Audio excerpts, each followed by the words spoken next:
Shalom, this is Tuvia Polak. I am standing here at the hilltop of an ancient ruined city called Susita in Aramaic. In Greek it's called Hippos. It's one of the 10 cities that together made up the area called the Decapolis in the time of Jesus. It was built in the Hellenistic time, and it continued to be a city during the ancient Greek and Roman time, during the time of Jesus, and also during the early Christian and even the early Muslim time. It was abandoned after an earthquake in 700 AD. So this is the view from here. You can see the entire Kinneret, the Sea of Galilee. We are on the eastern shore, so we have the southern part down there, the northern part up here. An interesting thing, up there in the northern part, this is where Capernaum would be. And around that area is where Jesus would have his Sermon on the Mount. And one of the things he said was, a city on a hill, on a mountain, cannot be hidden. And it is very possible that he was looking straight at this city, at Hippos, when he was saying this. Hippos means horse, and that's why they translate to Susita in Aramaic. Now,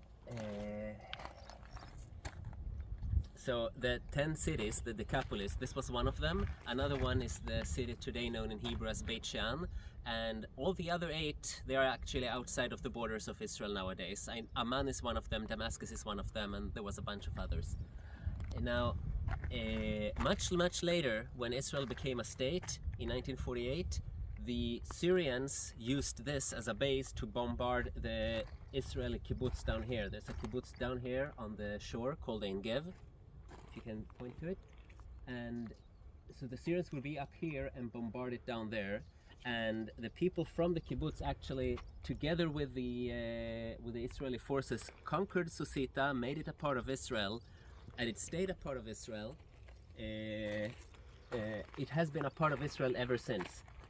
Now, until 1967, this was right on the border. The border to Syria was right next here. So there was an Israeli military outpost right in this place.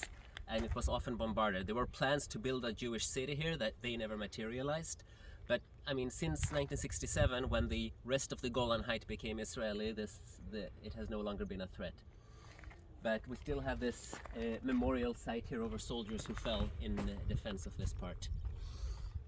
So I can just look around. We are basically on the southwestern edge of the Golan Heights, looking down over Kinneret, and you see the city on the other side there. That's Tiberias.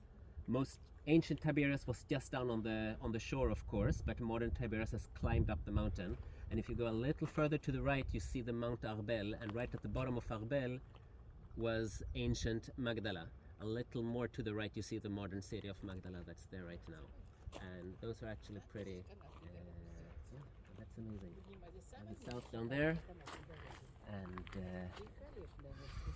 yeah, welcome to the Galilee. And don't forget, the belief in Jesus is a Jewish faith.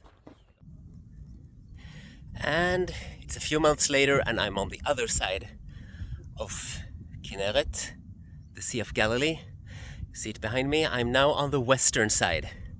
So behind me, to the southeast over there, is Susita, where I was standing the previous time.